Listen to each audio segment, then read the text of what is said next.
Quand on arrive à des paliers de conscience supérieurs et que petit à petit on arrive à comprendre pourquoi on agit comme ça, pourquoi les autres agissent comme ça, d'où est-ce que ça peut venir, eh bien en fait on arrive à davantage de compassion et de pardon pour soi-même et on arrive à davantage de compassion et de pardon pour les autres. Parce qu'en fait, en vérité, dans la plupart des cas, chacun et chacune fait du mieux qu'il peut, en fonction de son histoire, de son éducation, de son milieu, de sa famille, de ce qu'il a manqué, de ce qu'il a eu, de ce qu'il n'a pas eu. Donc tout ça, ça fait plus les traumatismes, des traumatismes dans l'enfance, dans l'adolescence. Donc tout ça, ça fait un melting pot, un mélange, un cocktail explosif qui fait que, arrivé à l'âge adulte, et même parfois déjà à l'adolescence, nous provoquons chacun et chacune, consciemment ou inconsciemment, des situations qui vont venir répondre à quelque chose dont on a manqué. Par exemple, il y en a, ils ont manqué d'être protégés. Il y en a, ils ont manqué d'être soutenus. Il y en a, ils ont manqué d'être réconfortés. Il y en a, ils ont manqué d'attention. Il y en a, ils ont manqué de reconnaissance. Il y en a qui ont manqué d'amour. Beaucoup d'entre nous ont manqué d'amour. Parce que même si on a été aimé, nos parents ont essayé de nous aimer comme ils le pouvaient, à côté de ça, nous avons manqué quand même beaucoup d'amour. Et donc nous allons, consciemment ou inconsciemment, tant que ce conflit intérieur n'est pas réglé, nous allons provoquer des situations extérieures qui vont nous mettre dans des histoires, dans des situations où en fait on va être à la recherche de l'amour. Parce qu'on manque d'amour, donc on va être tout le temps en train de chercher l'amour. On va être attiré par des gens qui ne savent pas donner d'amour. On va être attiré par des amis, par un partenaire de sexe opposé par exemple, qui ne savent pas donner d'amour, qui sont ça s'appelle des profils fuyants, qui fuient en fait. Donc on va être attiré par ce genre de profil parce qu'en fait nous-mêmes nous ne nous aimons pas encore suffisamment assez et donc nous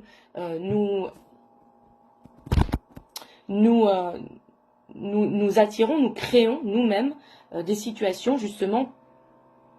Et c'est ça, et c'est là où c'est paradoxal, parce qu'en fait, nous sommes en général, ou nous créons en général des situations où nous attirons à nous, où nous sommes attirés par des êtres qui ne sont pas en mesure de nous apporter ce dont on a besoin encore aujourd'hui. Mais à travers cela, on cherche ce dont on a besoin. Donc en fait, le but, à partir de cela, c'est de prendre conscience, qu'est-ce que je crée dans ma réalité, aujourd'hui encore, qui dysfonctionne, qui crée des conflits, qui crée un mal-être intérieur et qui crée un mal-être extérieur, quel qu'il soit, peu importe le domaine de vie. Et à partir de là, de venir en séance de coaching avec moi pour venir voir qu'est-ce qui se joue derrière tout ça, qu'est-ce que vous cherchez à obtenir derrière tout ça, et comment faire pour désamorcer cette programmation et vous reprogrammer sur autre chose aujourd'hui, c'est-à-dire vous déprogrammer de ce que vous cherchez absolument à créer qui vous dessert complètement aujourd'hui et de vous reprogrammer sur la nouvelle version de vous aujourd'hui qui est pleine d'amour pour vous, qui est pleine de confiance et d'amour pour vous et d'aller vous reconnecter à des ressources intérieures, qui vont faire que vous n'aurez plus besoin d'aller inconsciemment ou consciemment provoquer de nouveau des situations qui vont vous mettre en difficulté, qui vont mettre en difficulté les autres, qui vont vous faire du mal et qui vont faire du mal aux autres. Donc c'est vraiment ça le but aujourd'hui. J'entends unification, guérison, apaisement dans votre être et dans vos relations. Voilà. Donc c'est vraiment ça l'idée de ce message ici. C'est tout ce que je vis, je le crée. Pourquoi je le crée? Il y a forcément une raison de ce pourquoi j'attire ce genre de personnes, ce pourquoi j'attire toujours ce genre de personnes, ce pourquoi je vis toujours le même type de situation conflictuelle. Voilà. Et la plupart du temps, c'est parce qu'on nous sommes encore, malgré nous, en mode survie, sauveur, victime, bourreau. Sauveur, victime, bourreau, comment je fais pour en sortir? Eh bien, à un moment donné, si je prends ma part de responsabilité, je me regarde en face, avec de la compassion, de l'amour, je me regarde sans aucun jugement. Pourquoi aujourd'hui ai-je encore besoin de jouer le rôle de la victime? Pourquoi aujourd'hui ai-je encore besoin de jouer le rôle du bourreau? Sans aucun jugement.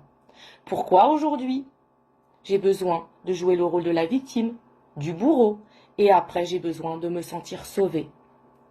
Il n'y a aucun mal à cela dans le sens où, pour la plupart du temps, ce sont des modes de survie, suite à des traumatismes, suite à des chocs physiques, psychologiques, émotionnels. Et le cerveau a pris l'habitude de fonctionner autrement.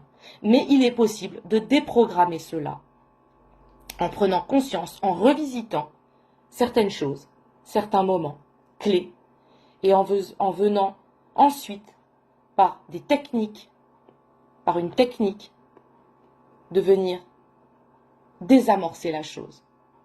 Désamorcer pour enfin là, mais pourquoi non, j'ai plus besoin de faire ça en fait aujourd'hui. Non, j'ai assez cheminé. J'ai assez cheminé aujourd'hui, j'ai assez de ressources en moi. Non, stop. Donc il y a des techniques pour ça. Voilà, donc rien n'est irréversible. Rien n'est irréversible. C'est vraiment... Là, je vous partage à moitié, je dirais à moitié, parce que après, ça reste vraiment, je veux dire, des savoirs, des compétences qui me sont propres aujourd'hui. Parce que j'arrive moi aussi à palier par palier, à cheminer. Donc voilà, donc c'est vraiment... Je peux vous dire quand même, là, je vous donne quand même là quelque chose qui a beaucoup de valeur. Donc, à ceux qui sauront l'accueillir et à ceux à qui ça parlera et que ça pourra aider, eh bien, grand bien vous fasse, j'entends. À bientôt, merci.